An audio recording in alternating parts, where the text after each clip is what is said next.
And so good morning everyone, I welcome you all to Saurabh Pandey UPSC YouTube channel के अंदर।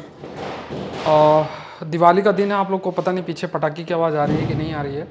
रात को 12 बजे हैं और मैं अभी सेशन को रिकॉर्ड कर रहा हूँ सुबह 5 बजे के लिए। आज मैंने संडे को आप लोग के लिए जो टेस्ट है वो रखा था और मैंने आपसे कहा था कि आप लोग जो भी सीरियस लोग हैं एटलीस्ट, क्योंकि उस कोर्स में लगभग अब मानो काफ़ी सारे स्टूडेंट उस टेस्ट पेपर का हिस्सा हैं। जो मैंने एडवांस करंट अफेयर्स पर टेस्ट सीरीज़ लॉन्च कर रखी है उसमें बहुत सारे लोग हिस्सा हैं, मतलब अच्छा नंबर है। और हैरानी की बात है कि मात्र उसमें से बहुत ही कम परसेंटेज ने अटेम्प्ट किया है और टेस्ट की। और उसका रीज़न है मोस्ट मतलब क्योंकि देखो टाइम रात को 9 बजे था, दिवाली का टाइम था और आप लोग सब दिवाली सेलिब्रेट कर रहे थे। बट कुछ लोग हैं और उन्होंने उस टेस्ट को अटेम्प्ट किया है। अब आपको देखना है कि देखो मैं भी अभी चेंज भी नहीं किया हूँ, इसी तरीके से कुर्ता पहना हूँ, ठीक है, तिलक लगा हुआ है, टीका लगा हुआ है, सब कुछ है। और कंटेंट प्रिपेयर भी किया है मैंने, हैंड रिटन नोट्स भी बनाए हैं इसके। और फिर मैं आपके लिए सेशन भी ले रहा हूँ सुबह 5 बजे के लिए सेशन, अभी रिकॉर्ड भी कर रहा हूँ। रात को जो है 12 बजे का जो है समय है, लगभग 12 बजे का टाइम है। पता नहीं पीछे आवाज़ आ रही है कि नहीं आ रही है आप लोग को, लेकिन मुझे ये मानिए कि हैरानी हो रही है कि आप लोगों ने अपने पर्सनल जो एन्जॉयमेंट है या पर्सनल जो चीज़ें हैं उसको ज़्यादा प्रायोरिटी में रखा।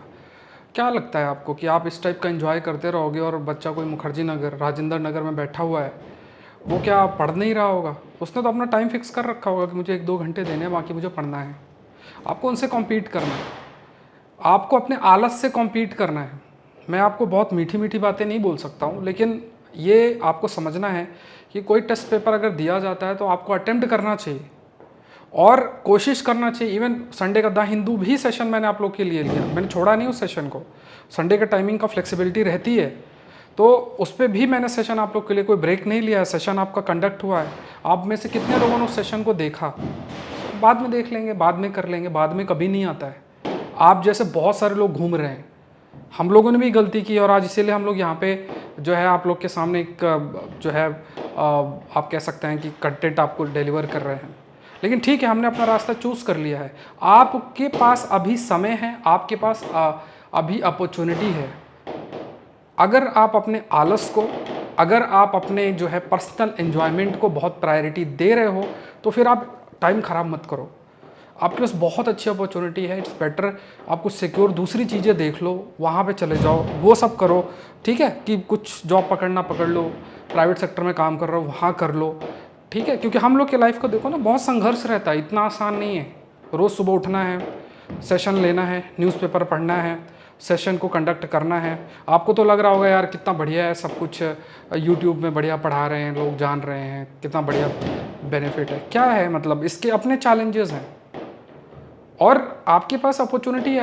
आज जो आप गोल का अपना अचीव करना चाहते हो वो आप अचीव कर सकते हो।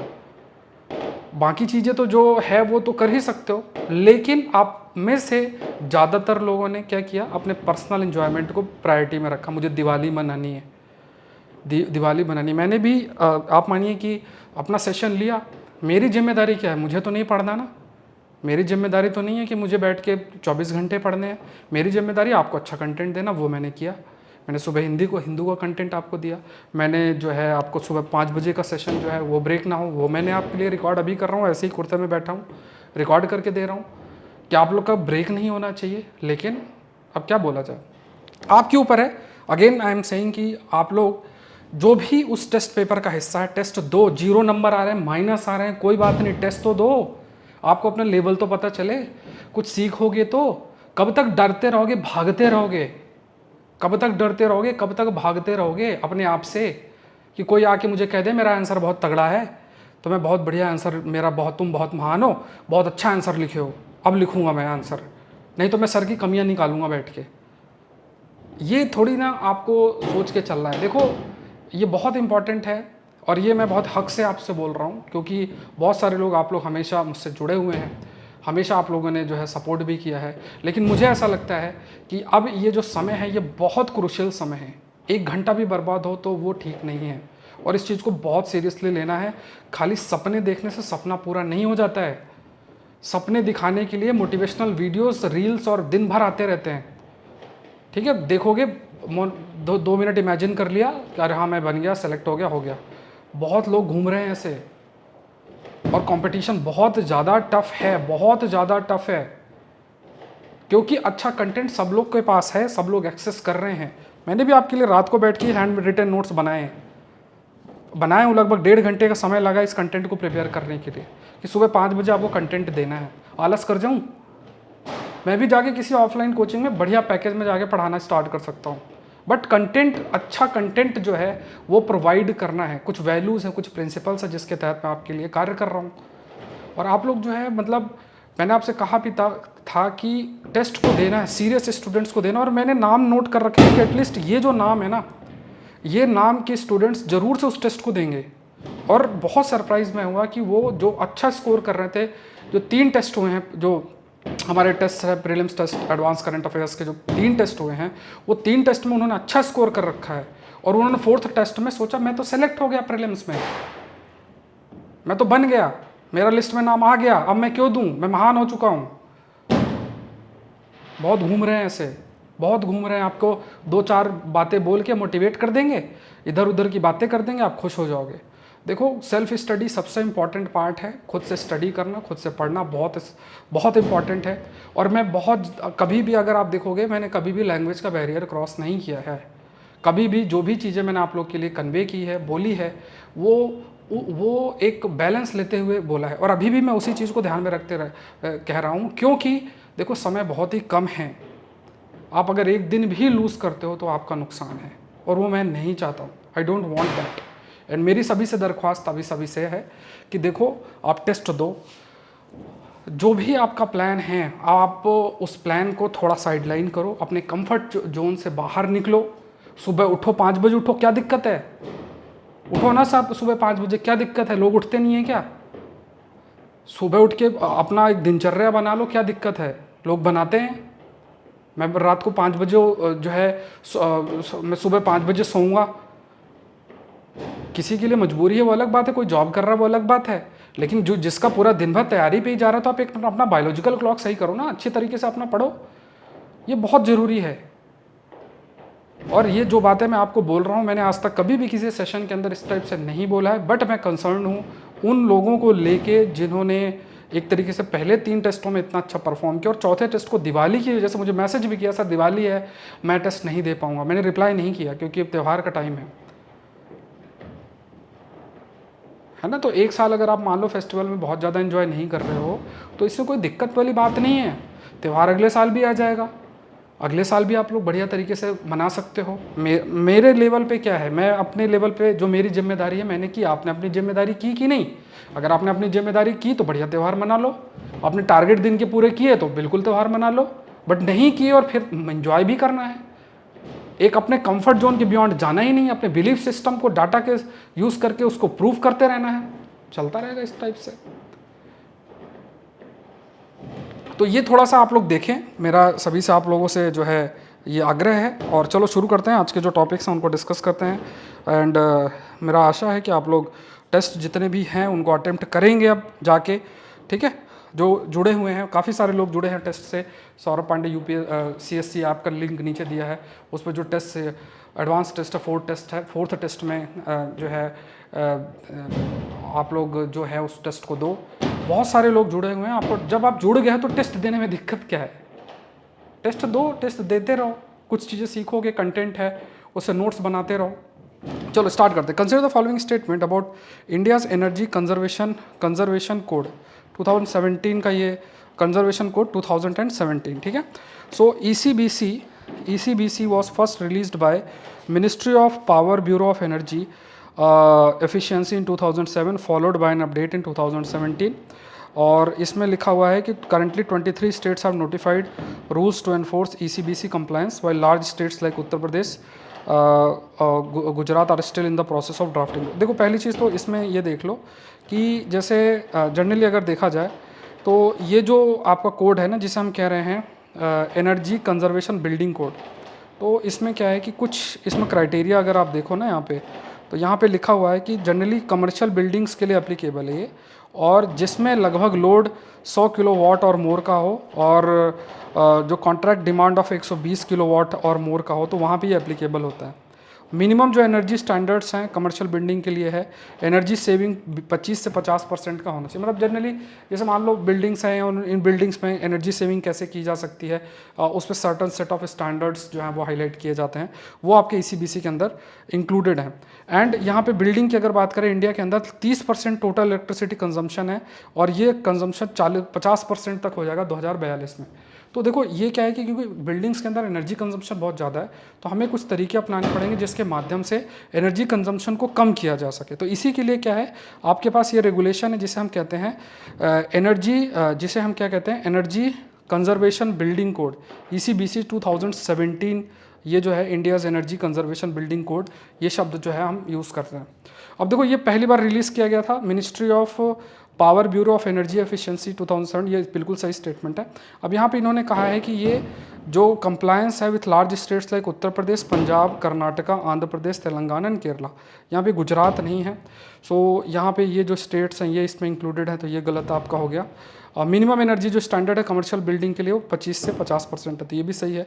तो दो स्टेटमेंट सही है, आंसर क्या होगा, ओनली 2 आपका इसका आंसर होगा। तो जनरली जैसे देखो फुल फॉर्म से ही पता चल रहा है ना, एनर्जी कंजर्वेशन बिल्डिंग कोड। तो जब एनर्जी कंजर्वेशन बिल्डिंग कोड है तो आपको देखना है कि बिल्डिंग में जो भी एनर्जी का कंजम्पशन होता है उस एनर्जी के कंजम्पशन को हम कैसे कम कर सकते हैं, तो उस पर ही इसका ये कोड का आपका पूरा फोकस था। With reference to the national coal index consider the following statement.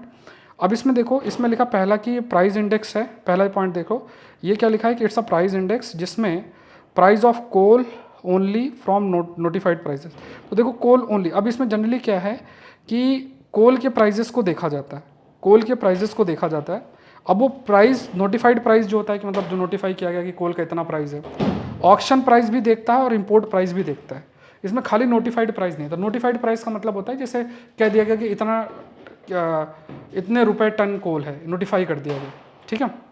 Auction में जो प्राइस है और कितना इंपोर्ट प्राइस है, ये तीनों चीज़ें इसमें इंक्लूड होती है। तो ये स्टेटमेंट गलत है कि जिसमें कहा गया कि नेशनल कोल इंडेक्स मात्र नोटिफाइड प्राइस को ही देखता है।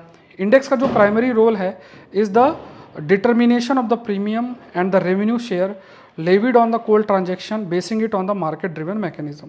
तो जो इंडेक्स का जो प्राइमरी रोल अगर देखा जाए वो क्या है, दैट इज़ प्रीमियम और देखना, प्रीमियम और रेवेन्यू शेयर जो है वो देखना, खास तौर से कोल ट्रांजेक्शन। मतलब जैसे मान लो कोल को खरीदा जाता है, बेचा जाता है, तो उसमें जो भी ट्रांजेक्शन है, रेवेन्यू और ये सब जनरेट होता है, उस पर नज़र बना के रखना, तो ये भी सही है। Index is made to encompass all transaction of raw coal in Indian market, जितना भी रॉ कोल है इंडियन मार्केट में, जिसमें कोकिंग, नॉन कोकिंग, सारे तरीके के कोल्स जो आते हैं, तो सारे तरीके के कोल्स इस इंडेक्स के अंदर इंक्लूडेड है। ये भी स्टेटमेंट सही। तो यहाँ भी जो आपका आंसर होगा, that answer is basically 2B, ठीक है। आपका आंसर क्या होगा, that is B, 2 only. With reference to the comptroller and auditor general, ये आप लोग आंसर करो, इसका आंसर नहीं बताऊंगा। It play a crucial role in democratic framework for ensuring transparency account. अच्छा मैं आपको बता दूं, ये सारे टॉपिक्स करंट अफेयर्स के हैं, कंटेम्प्रेरी इशूज़ के हैं, जो न्यूज़पेपर, PIB में, डाउन टू अर्थ में, अलग अलग सोर्सेस में आए हैं, ठीक है। तो ये मत सोचना कि ये स्टैटिक पार्ट है, ये एडवांस करंट अफेयर्स है जो कि बहुत सारे कंटेम्प्रेरी इशूज से क्वेश्चंस बनते हैं, ठीक है। It plays a crucial role in this democratic framework for ensuring transparency, accountability and financial integrity in government functioning, plays a crucial role in the democratic framework by ensuring transparency, accountability and financial integrity. CAG helps maintain separation of power between legislature and executive by ensuring that the government financial activity align with the legislative intention. Through its audit finding and recommendation, CAG promotes good governance practice and help government streamline their operation, reduce inefficiency and adhere to financial discipline.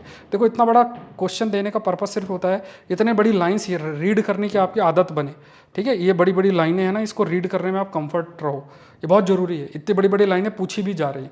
अब अगर आप अपनी polity Laxmikant की किताब पढ़ के आए होगे और अगर आपने बेसिक पढ़ा होगा तो आप इजीली इसका आंसर कर सकते हो। मुझे कमेंट सेक्शन में इसका आंसर आप लोग बताना, इसका आंसर क्या होगा, ठीक है। चलो let's move to the next question. अच्छा ये जो नेशनल कोल जो इंडेक्स थी ये आपका 2020 में लॉन्च की गई थी, ये भी ध्यान में रखना। चलो नेक्स्ट क्वेश्चन देखते हैं। UK plans to add India to its list of safe state. List of safe state में ऐड किया गया है। तो इसमें क्या है, this effectively asylum rights for the illegal migrants from the country, मतलब देखो किसी भी देश को अगर मान लो आपने सेफ देश घोषित कर दिया है, सेफ स्टेट में, तो मान लो उसके यहाँ से कोई इलीगल माइग्रेंट्स आ भी जाता है तो उसको आप थोड़ा शरण देते हो और सर्टन राइट्स उसको जो है उसको देखते हो। और फिर अगर मान लो अपने देश में भेजना है या किसी थर्ड कंट्री में भेजना हो, किया जा सकता है। सो सेफ स्टेट में इंडिया को रखा गया है और इसमें इंडिया के अलावा हाल में एक और देश को यूके ने रखा है जिसका नाम जॉर्जिया है, तो जॉर्जिया को भी इसमें आपका इंक्लूड किया गया है। अब इसमें फ़ायदा क्या होगा, अगर आप सेफ स्टेट में कैटेगरी में रखते हो तो इससे जो भी डिटेंशन है और रिटर्न है इंडिविजुअल का जो इलीगली एंटर करता है उसको किया जा सकता है, आसान है। पहले ऐसे था, तो अगर सेफ स्टेट में नहीं है तो फिर अगर वो पकड़ा गया तो फिर जेल में बहुत समय तक उसको बिताना पड़ता था। तो यहाँ पे भी देखोगे तीनों स्टेटमेंट्स इसमें सही हैं। नेक्स्ट देखते हैं, ये आपका है रेडिएटिव कूलिंग पेंट। अब ये भी टॉपिक मैंने संडे के द हिंदू में पढ़ा रखा है, ठीक है। आपको आंसर करना, क्वेश्चन देख लो फिर आंसर कर देना। It specifically engineer to cool structures like building pavers the tiles in hot weather conditions. फिर उसके बाद है eco friendly paint not only provide relief during sweltering summer days but also reduce electricity consumption. This low cost solution processed paint demonstrates significant cooling capability with the high solar reflectivity and infrared thermal emissivity. अब देखो ये मैंने पढ़ा रखा, मैं थोड़ा सा brief में आपको बता देता हूँ इसको, क्योंकि ये चीज़ मैंने डिटेल में आप लोगों को संडे के ही हिंदू में पढ़ा रखा है, ठीक है, इसलिए देख लेना आप लोग।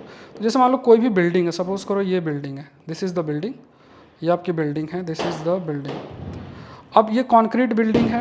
अब इस बिल्डिंग के अंदर अगर सूरज की रोशनी पड़े, ठीक है, अगर इसमें कंक्रीट बिल्डिंग है और इसमें अगर आपकी जो सूरज की रोशनी अगर पड़ती है इस तरीके से, तो अगर कुछ ऐसा मटेरियल हो, कुछ इस प्रकार का मटेरियल हो कि जो लाइट पड़े वो आपका रिफ्लेक्ट हो जाए, एब्जॉर्व ना करे, क्योंकि जितनी अधिक लाइट एब्जॉर्व होगी, जितनी अधिक लाइट जो है जितनी अधिक एब्जॉर्व होगी उतना हीटअप होगा। तो ये जो मटेरियल्स कुछ होते हैं, जैसे कुछ ग्लास और सेरेमिक मटेरियल्स होते हैं, जिनको अगर आप यूज़ करते हो एज अ पेंट के रूप में, तो लाइट्स जो हैं वो आपकी रिफ्लेक्ट करेंगी, ठीक है, रेडिएट बैक करेंगी, एमिट करेंगी इंस्टेड ऑफ एब्जॉर्बिंग इट। तो इससे क्या होगा कि जो कूलिंग कॉस्ट है, क्योंकि देखो जितनी हीट एब्जॉर्ब होगी उतना गर्म होगी बिल्डिंग, उतना आपको एसी चलाना पड़ेगा, सब कुछ। तो जो कूलिंग है, दैट कूलिंग का जो रिक्वायरमेंट है, उस कूलिंग के रिक्वायरमेंट की अगर बात की जाए तो that cooling requirement will also, जो भी रिक्वायरमेंट है कूलिंग की, आप कह सकते हैं कूलिंग की जो रिक्वायरमेंट है वो कूलिंग की रिक्वायरमेंट आपकी वी कैन से कि कम होगी, ठीक है। ये पॉइंट्स आपको ध्यान में रखना है। इसका आंसर आप बताना कमेंट सेक्शन में। नेक्स्ट देखते हैं माइसीना क्लोरोफॉस, फॉलोइंग स्टेटमेंट सही है, क्या है, माइसीना क्लोरोफॉस, ठीक है, Mycena chlorophos, this is a species of agaric bacteria. The mushrooms are bioluminescent and emits a pale green light. Fruiting occurs in forest on fallen woody debris such as dead twigs, branches and logs. तो देखो पहली चीज़ तो देखो ये जो नाम लिखा हुआ है ये फंगस है, ठीक है, ये क्या है, फंगस है, बैक्टीरिया नहीं, तो पहला तो गलत हो गया। अब क्या है कि ये बायोल्यूमिनेसेंट होता है। बायोल्यूमिनेसेंट का मतलब क्या होता है, जैसे अगर इसमें अगर बना है, इसमें देखो, तो पहली चीज़ तो ये देखो इसके बारे में कि ये जो फंगस है इसको पहली बार 1860 में डिस्क्राइब किया गया था, और ये जनरली इन देशों में पाया जाता है, India, Japan, Taiwan, Sri Lanka, Australia में पाया जाता है। बायोल्यूमिनेंस का मतलब होता है कि जो जीव है, जैसे आपने जुगनू देखा होगा ना, वो बायोल्यूमिनेंट है। जुगनू अगर आपने सुना हो तो वो चमकता है, रात को चमकता था, तो वो क्या है, बायोल्यूमिनेंस है, बायोल्यूमिनेंट है। तो यहाँ पे क्या है कि ड्यू टू बायोकेमिकल जो रिएक्शन आपका होता है बिटवीन लूसीफेरिन, ऑक्सीजन और एंजाइम लूसीफेरेंस। अब देखो यहाँ पे ये प्रश्न बन सकता है कि रिसेंटली लूसीफेरिन केमिकल न्यूज़ में था, ये किससे रिलेटेड है। तो ये जुगनू जो चमकते हैं ना, उनके जो मतलब चमकने के पीछे जो एक केमिकल रिएक्शन जुड़ा हुआ है वो इसके साथ है, दैट इज़ लूसीफेरेंस। ये पॉइंट याद रखना है। तो यहाँ पे अगर देखा जाए तो इफ़ यू सी हियर, तो यहाँ पे mushrooms are bioluminescent and emit a pale green light, ये ठीक है। और जनरली ये फॉरेस्ट फॉलन वुडी डेब्रिस, जैसे मतलब जनरली जैसे जो पत्ते उत्ते पड़े होते हैं उसमें ये उगाता है। तो ये दोनों सही है, आंसर यहाँ पे क्या होगा, बी, ठीक है, ये बी होगा। नेक्स्ट देखते हैं, नेक्स्ट जो क्वेश्चन है, जो नेक्स्ट क्वेश्चन है ये है, रिसेंटली यूनेस्को ने डिक्लेयर किया है Indian city as a city of music. किसको डिक्लेयर किया, ग्वालियर को। ठीक है, इसके कुछ फैक्ट्स बता देता हूँ, इसको लिख लेना साथ साथ में। ग्वालियर को डिक्लेयर किया। अब देखो इसमें क्या है, पहली चीज़ तो याद रखो, ग्वालियर घराना क्या है, ये आपका हिंदुस्तान क्लासिकल म्यूज़िक का हिस्सा है। और इसमें राजा मान सिंह तोमर, इन्होंने एक बड़ा रोल प्ले किया 15वीं सेंचुरी में। ये ग्रैंडफादर थे दुर्गेंद्र सिंह तोमर, जो कि खुद म्यूजिशियंस थे, और उन्होंने 2 म्यूज़िक जो है ट्रीटीज संस्कृत में दी, जिसे संगीत शिरोमणि और संगीत चूड़ामणि ये दिया। किसको? उनके जो फ्रेंड और सुल्तान ऑफ कश्मीर थे, जैन उल अब्दीन। ठीक है, ये फैक्ट्स याद रखना। तो ग्वालियर घराना को एक प्रकार से सिटी ऑफ म्यूजिक के रूप में ग्वालियर को अभी चुना गया है, और उसके पीछे ग्वालियर घराना एक बड़ा फैक्टर बनता है। ठीक है, तो यहाँ पे ग्वालियर आंसर। नेक्स्ट देखते हैं माउंट सेंट हेलेन के बारे में देख लेते हैं। माउंट सेंट हेलेंस की बात करो तो ये एक्टिव स्ट्रेटो, इसको देखा जाए तो एक्टिव स्ट्रेटो वोल्केनो है, जो कि आप कह सकते हैं कि एक्टिव स्ट्रेटो वोल्केनो लोकेटेड है Pacific north eastern region of Japan. देखो ये जापान में नहीं है, ये जो है लोकेटेड है यूएस के अंदर। ठीक है, वोल्केनो पार्ट किसका? कैस्केड वोल्केनिक आर्क का हिस्सा है, जो कि पैसिफिक रिंग ऑफ फायर्स का है। तो देखो यहाँ पे आप ये समझो, ये डायग्राम अगर आप देखोगे तो ये क्या है, this is ring of fire. तो यहाँ पे देखो, इधर यूरेशियन प्लेट है, इधर पैसिफिक प्लेट है, ये पूरा वोल्केनिक इरप्शन यहाँ पे बहुत अधिक होता है। तो यहाँ पे बेसिकली इस रीजन के अंदर देखो, ये जो लोकेटेड है सेंट हेलेन, अगर थोड़ा देख लोगे, ये सेंट हेलेन लोकेटेड है। तो ये जो सेंट हेलेन लोकेटेड है, ये कहाँ पे? इस जगह पे। इधर आपका पैसिफिक प्लेट है या जुआन दी फूका प्लेट है, इधर आपका पैसिफिक प्लेट, जुआन दी फूका प्लेट, और इधर से नॉर्थ अमेरिकन प्लेट है। तो ये इस वजह से यहाँ पे सेंट हेलेन ये वॉल्केनो आपका बन रहा है। अब इधर अगर देखा जाए, ठीक है, इफ़ यू सी हियर, तो इसमें इन्होंने क्या बोला है कि अगर इधर देखा जाए तो इन्होंने पहला बोला है कि एक्टिव स्ट्रेटो वॉल्केनो है, जो कि यूएस में जापान में लोकेटेड है, तो गलत है, ये यूएस में लोकेटेड है। अभी मैंने पिछली ही क्लास में आपको शील्ड वोल्केनो और स्ट्रेटो वोल्केनो का डिफरेंस बताया था। वोल्केनो पार्ट किसका? वोल्केनिक आर्क का हिस्सा है, जो कि वोल्केनिक आर्क मतलब एक जो लाइन से इस प्रकार से जो है, वो लाइन से जो वॉल्केनोज बने हुए हैं। So Mount Saint Helen is geologically young compare to the other major Cascade volcano, ये भी ठीक है। तो यंग माउंटेन्स में आपका कंपेरेटिवली आता है, तो इसमें आंसर क्या होगा? ओनली 2। ठीक है, तो ये सारी चीज़ें हैं। आप लोग टेस्ट जो है एडवांस करंट अफेयर्स का चौथा टेस्ट जरूर से अटेम्प्ट करें, और सौरभ पांडे CSE ऐप को डाउनलोड करके आप ज्वाइन कर सकते हैं। मतलब टेस्ट दें जो जिन्होंने ज्वाइन कर रखा है। बाकी जिन्हें लगता है कि नहीं करना है, तो एटलीस्ट इस सेशन को फॉलो करते रहें साथ साथ में, और जो है आप कह सकते हैं कि बाद में अगर आपको लगे तो बाद में करना, लेकिन फोकस करो। प्रीलिम्स बहुत टफ है, तो ये थोड़े से चीज़ें यूज टू आपको होना पड़ेगा। इन ऐसे कंटेंट के लिए आपको यूज टू होना पड़ेगा। एडवांस करंट अफेयर्स जो हैं वो आपको यूज टू होना पड़ेगा।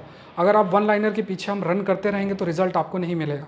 और मैंने जो भी स्टार्टिंग में आपको बोला है, अगर ज़्यादा हो गया हो तो अब क्या कह सकता हूँ, क्योंकि काफ़ी चीज़ें मुझे आपसे आशा थी। खास तौर से कुछ मेरे पास लिस्ट बने हुए हैं 20-25 लोगों के, जिन्हें मुझे लगता है कि वो काफ़ी जो है डेडिकेटेड रहते हैं, आंसर भी बहुत अल्टीमेट आकलन सीरीज़ के अंदर सेंड करते हैं। ऑप्शनल एग्रीकल्चर ऑप्शनल का भी वो हिस्सा हैं, उसमें भी बहुत अच्छा नोट्स वो लोग प्रिपेयर कर रहे हैं। बट फिर भी आई एम वेरी होपफुल कि आप लोग थोड़ा सा जो है चीज़ों को अपने ईगो में ना लेके और इम्प्रूवमेंट की तरफ जाएंगे। As a teacher, as a mentor, मेरी आपकी जिम्मेदारी कि मैं आपको सही रास्ता दिखाऊं, और ना कि आप अगर गलत भी कहो तो मैं आपको थोड़ा सा जो है सही बोलता रहूं कि नहीं बहुत अच्छा कर रहे हो, बहुत अच्छा कर रहे हो, क्योंकि ये मेरे आप कह सकते हैं वैल्यूज़ के खिलाफ एक प्रकार से रहेगा।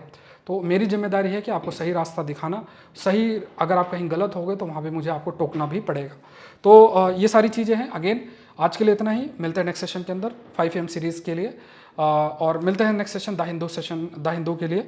पता नहीं मुझे कि कल पेपर आएगा कि नहीं आएगा, न्यूज़पेपर अगर आएगा तो हम कवर करेंगे। Thank you everyone, thank you and happy Diwali. अब मैं बोलना चाहूँगा, रात को 12:20 हो चुके हैं, टाइम 12:20 के आसपास टाइम है। Thank you.